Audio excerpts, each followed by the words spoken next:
Congratulation Shalini बेटा, मुझे मेरी वाइफ ने तुम दोनों के बारे में सब कुछ बता दिया है और तुमने एक अनाथ लड़की होने के बाद भी एंट्रेंस एग्जाम में नंबर 1 रैंकिंग लाकर खुद को साबित किया है।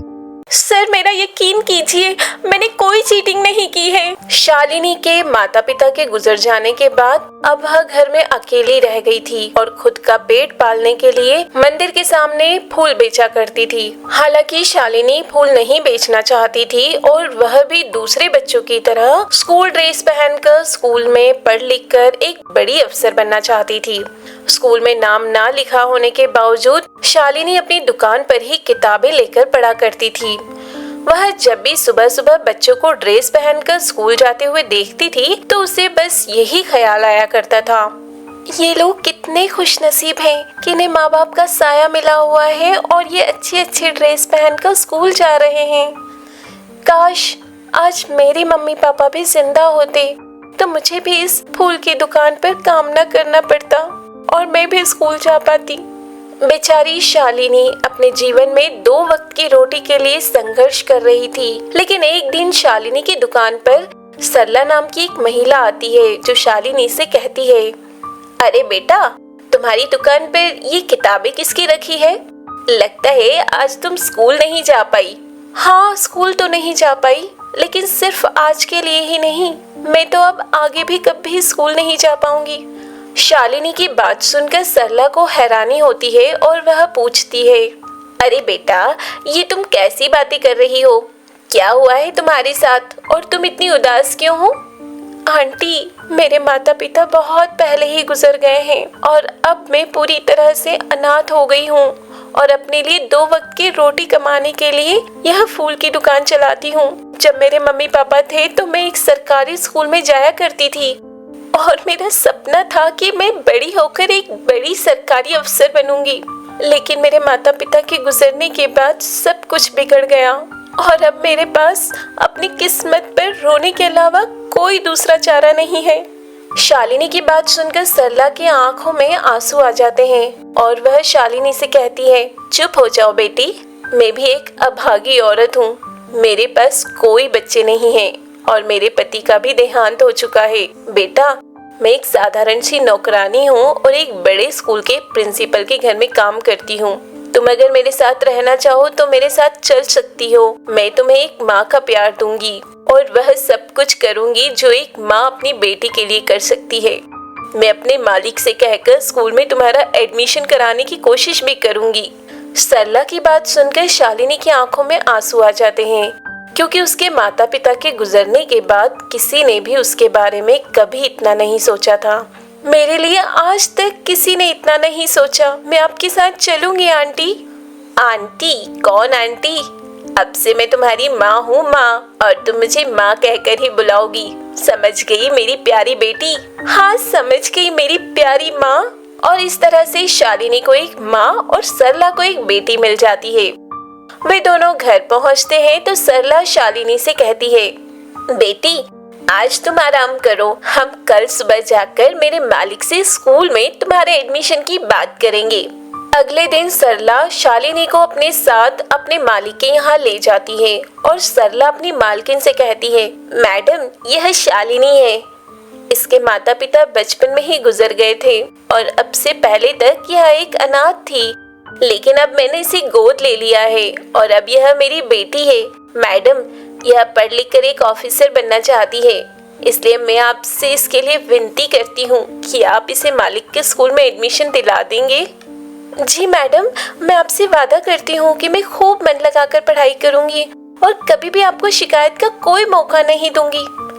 सरला और शालिनी की इतनी लगन देखकर मालकिन शालिनी से कहती है, यह तो बहुत ही अच्छी बात है कि तुम पढ़ना लिखना चाहती हो और हम तुम्हारी पूरी मदद भी करेंगे। कुछ दिन बाद स्कूल के एडमिशन के लिए एक एंट्रेंस एग्जाम होने जा रहा है और उस एग्जाम में जो भी टॉप करेगा उसकी फीस स्कूल की तरफ से माफ कर दी जाएगी। बेटा, यह तुम्हारे लिए एक सुनहरा मौका हो सकता है। हाँ मैडम, मैं दिन रात मेहनत करूंगी और स्कूल एडमिशन के टेस्ट में टॉप करूंगी, यह आपसे मेरा वादा है। इसके बाद शालिनी घर आ जाती है और घर आने के बाद वह बहुत ही ज्यादा खुश थी, क्योंकि इस बार उसके पास खुद को साबित करने का मौका जो था। शालिनी अपनी माँ सरला से कहती है, माँ आप देख लेना, इस एग्जाम में मैं टॉप करके पूरे स्कूल में आपका नाम रोशन करूंगी। बिल्कुल बेटी, मुझे तुमसे यही उम्मीद है। तुझे तैयारी करने के लिए जो कुछ भी चाहिए मुझे बता दे, मैं तुझे हर एक वो चीज लाकर दूंगी जिसकी तुम्हें जरूरत होगी। शालिनी सब कुछ भूलकर अपने टेस्ट की तैयारी में लग जाती है। एक रात जब सरला की नींद खुलती है तो वह देखती है कि शालिनी रात के 2 बजे भी पढ़ रही होती है। बेटा बहुत रात हो चुकी है, चलो चलकर सो जाओ, अब कल सुबह पढ़ना। ठीक है माँ, मैं बस कुछ और क्वेश्चंस को हल करने के बाद सोने चली जाऊंगी। अपनी बेटी शालिनी को इतनी शिद्दत के साथ मेहनत करता हुआ देख सरला को उस पर बहुत गर्व होता है। एंट्रेंस एग्जाम का दिन आ जाता है। शालिनी के अलावा और भी कई सारे बच्चे बैठकर यह एग्जाम देते हैं। शालिनी समय खत्म होने से पहले ही अपना पूरा पेपर सॉल्व कर देती है और जब वह एग्जाम देकर बाहर निकलती है तो सरला भी गेट पर ही उसका इंतजार कर रही होती है और सरला को देखते ही शालिनी उदास होने का नाटक करने लगती है। क्या हुआ बेटा, तू इतनी उदास क्यों लग रही है? तेरा पेपर तो अच्छे से गया ना? सरला के इतना पूछने पर ही शालिनी जोर से हंस देती है और सरला से कहती है हाँ माँ, मेरा पेपर बहुत अच्छा गया। मैंने पूरा पेपर समय रहते ही कर दिया था और यह तो मैंने आपको परेशान करने के लिए किया था। अच्छा, अपनी माँ से मजाक करती है। रुक, तुझे तो मैं अभी बताती हूँ। वे दोनों ही बहुत खुश थे और अब दोनों एग्जाम का रिजल्ट आने का वेट करने लगते हैं और आखिरकार कुछ दिन बाद एंट्रेंस एग्जाम का भी रिजल्ट आ जाता है। चलो बेटा, आज हमें तुम्हारा रिजल्ट देखने के लिए स्कूल चलना है। माँ मुझे बहुत टेंशन हो रही है, अगर आज मेरा स्कूल में नाम नहीं आया तो क्या होगा? तुमने इतना अच्छा एग्जाम दिया है, फिर क्यों चिंता कर रही हो? और वैसे भी इस शहर में सिर्फ एक ही स्कूल थोड़ी है।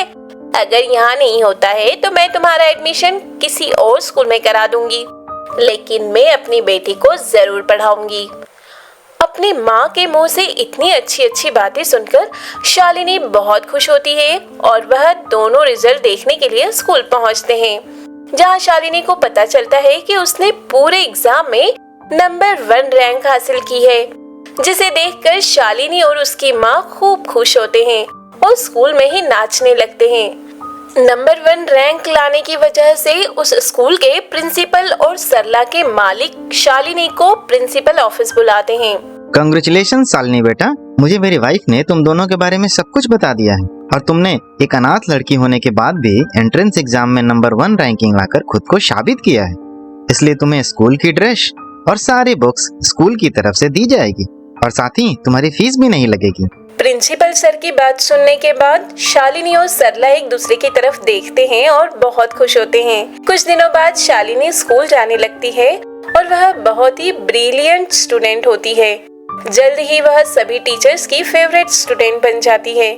लेकिन शालिनी की ही क्लास में प्रिंसिपल सर की बेटी नेहा भी पढ़ा करती थी और वह शालिनी को बिल्कुल पसंद नहीं करती थी और उसे आए दिन नीचा दिखाने की कोशिश करती रहती थी।